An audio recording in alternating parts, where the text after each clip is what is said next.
আজকের এই ভিডিওটা হচ্ছে বৃষ্টিময় একটা দিন। সকাল থেকে রাত পর্যন্ত খালি বৃষ্টি ছিল।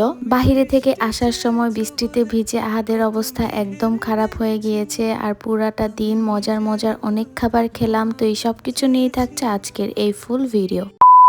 বাসায় আমি সব থেকে লেট করে উঠি আর উঠেই দেখি সবাই উঠে গিয়েছে, নাস্তাও করে ফেলে। তো এইদিকে আহাত মিহাদ ওরা বসে বসে টিভি দেখছিল। তার আগের দিনে লেফট ওভার এইদিকে থাই স্যুপ ছিল, যেটা বাসায় রান্না করা হয়েছে, যেই কারণে এদিকে মাংসের পরিমাণ অনেক বেশি। এটাই আমি এদিকে ব্রেকফাস্ট হিসেবে খাচ্ছিলাম।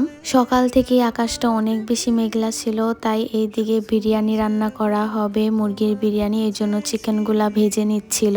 বাসায় থাকলে একটু পরপরই রান্নাবান্নার ভিডিও ক্যাপচার করা হয় আর ওগুলোই শেয়ার করা হয়। আম্মু আব্বু বেশি একটা বিরিয়ানি বা মাংস খেতে চায় না, এই জন্য এইদিকে শাক আর একটা ছোট মাছ রান্না করা হচ্ছিল। এতক্ষণ মাহিরা টিভি দেখছিল, দেন মাহিরা চলে যায় শাওয়ারে। এই জন্য আমি এইদিকে তারেক মেহতা ছেড়ে দেখছিলাম। একটু পর বারান্দায় গিয়ে দেখি বাহিরে ঝুম বৃষ্টি শুরু হয়ে গিয়েছে। আর এই দিন অনেক বেশি বৃষ্টি হচ্ছিল, সকাল থেকেই বৃষ্টি পড়া শুরু হয়। রিসেন্ট 2-3 দিন যাবতই ওয়েদারটা অনেক বেশি মেঘলা থাকে আর একটু পরপরই বৃষ্টি শুরু হয়। এই দিনে চিকেন বিরিয়ানিটা ছোট মামি রান্না করে দিচ্ছিল। ওনার হাতের চিকেন বিরিয়ানিটা অনেক বেশি ফ্লেভারফুল হয়। বিরিয়ানিটা দেখতে যেমন সুন্দর লাগছিল তেমন খেতেও মজা হয়েছিল। আর এইদিকে এতগুলা কাঁচামরিচ দেওয়া হয়, কারণ আমাদের বাসায় সবাই একটু ঝালটা পছন্দ করে। মিহাদও এদিকে নামাজ পড়ে এসে পড়ে, দেন সবাই এদিকে একসাথে আমরা লাঞ্চ করতে বসি। আর লাঞ্চে বসার আগে আমি আমার প্লেটটা নিয়ে একটু এদিকে ভিডিও করে নেই। বারান্দাতে কোনো খাবারের ভিডিও করলে অনেক বেশি সুন্দর লাগে দেখতে। বিরিয়ানির সাথে কাঁচামরিচ আর পেঁয়াজ তো একদম মাস্ট, বাট এই দিন বিরিয়ানিটা ঝাল হয়েছিল তাই আর কাঁচামরিচ নেইনি। লাস্টে এক পিস গরুর মাংস আর গরুর মাংসের ঝোল দিয়ে পুরো বিরিয়ানিটা খাওয়া শেষ করি। খাওয়া দাওয়া করে লম্বা একটা ন্যাপ নেই, যে একদম সন্ধ্যা হয়ে গিয়েছিল। আর আমার ঘুমটাই ভাঙে এই বিদ্যুৎ চমকানোর আওয়াজে।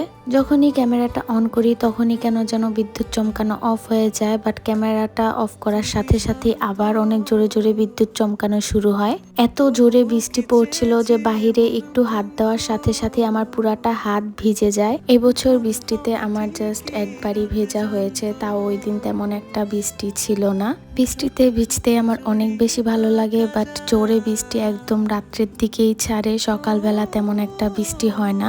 আহাদ আর আম্মু সন্ধ্যার নাস্তা আনতে বাহিরে গিয়েছিল, আর আসার সময় বৃষ্টিতে একদম পুরা ভিজে যায়। সিপির থেকে উইংস আর বার্গার আনা হয়েছিল। সিপির চিকেন আইটেমগুলা খেতে আমার থেকে অনেক বেশি মজা লাগে, বাট বার্গারটা আমার থেকে অ্যাভারেজ লাগে, কারণ বার্গারে বেশি একটা মেয়োনিজ থাকে না, এই কারণে খেতে অনেকটা শুকনা শুকনা লাগে। সকাল থেকেই অল্প অল্প বৃষ্টি শুরু হয়, বাট সন্ধ্যার পরে যে জোরে বৃষ্টি ছাড়ে ওইটা আর থামার নামই নেয় না। বৃষ্টির মধ্যে ভাজা পোড়া আইটেম খেতেই বেশি মজা হয়, এই জন্য বাসায় আমরা ফ্রেঞ্চ ফ্রাই করে নেই। সবাই এদিকে মজা করে ফ্রেঞ্চ ফ্রাইটা খাচ্ছিলাম। তো আজকের জন্য এতটুকুই, বাই বাই।